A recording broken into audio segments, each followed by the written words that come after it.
Today's a beautiful day. You know, there is so much energy flowing through here. I feel like I'm in a lightning storm half the time, and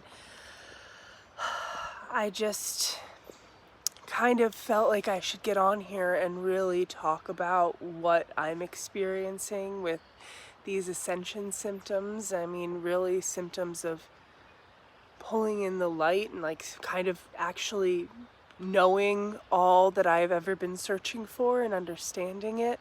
And it's so much, and it's such a revelation, and it's so beautiful, but it's also a really fucking intense experience. And I think that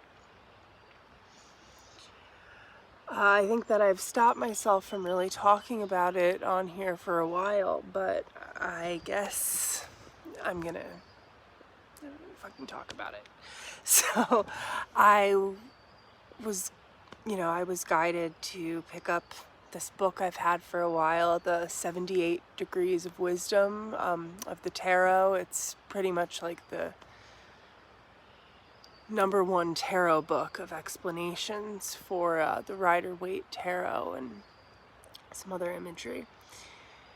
It talks, because it does talk about the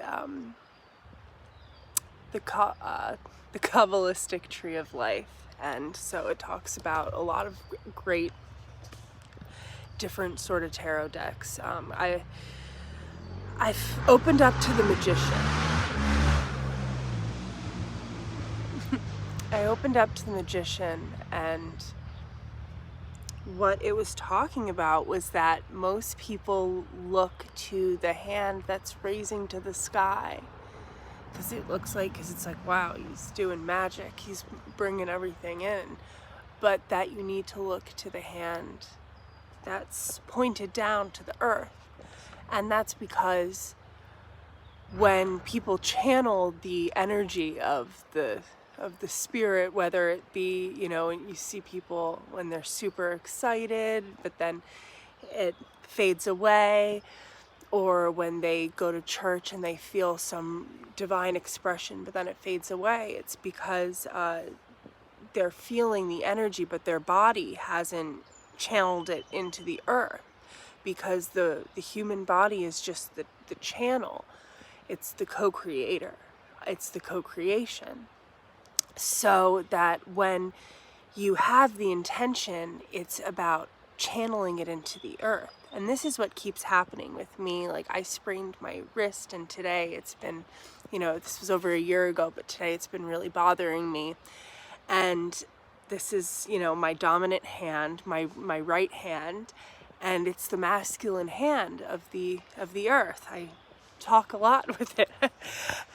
And I love to write, and that, I do a lot with my hands. I play music, I play guitar, I write, I draw, I paint. So I use this right hand a lot to bring forth the creation, I guess.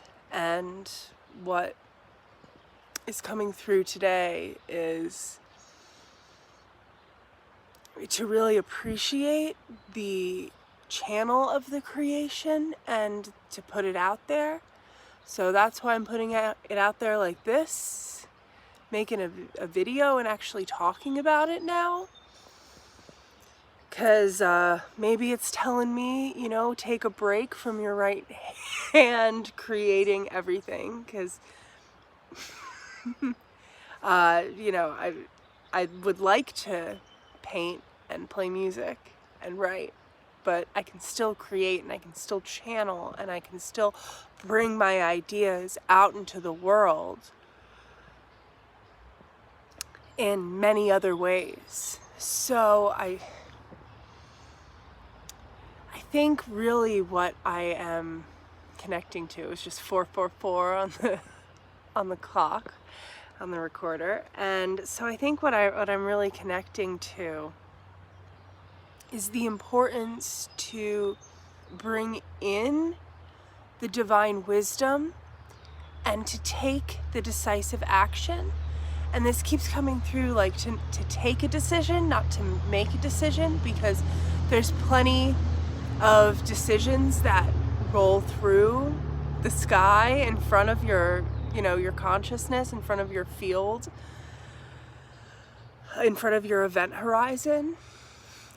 And it's about taking the decision that truly feels aligned with what you asked for from the feminine, and receiving that, and allowing your action to, allowing the hand, to only be used for action through divine will, through, through the power of source. That the action we take,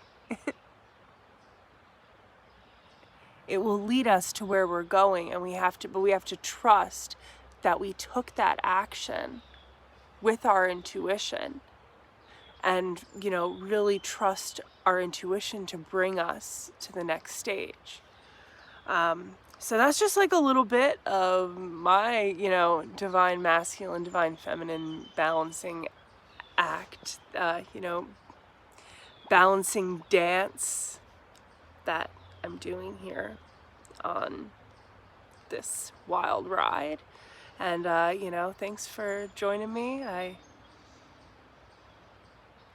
hope you're doing all right too, because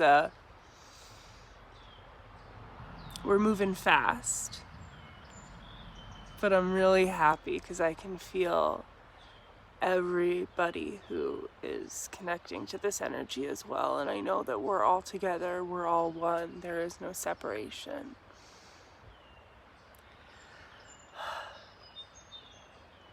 So thank you for being here to receive these divine blessings.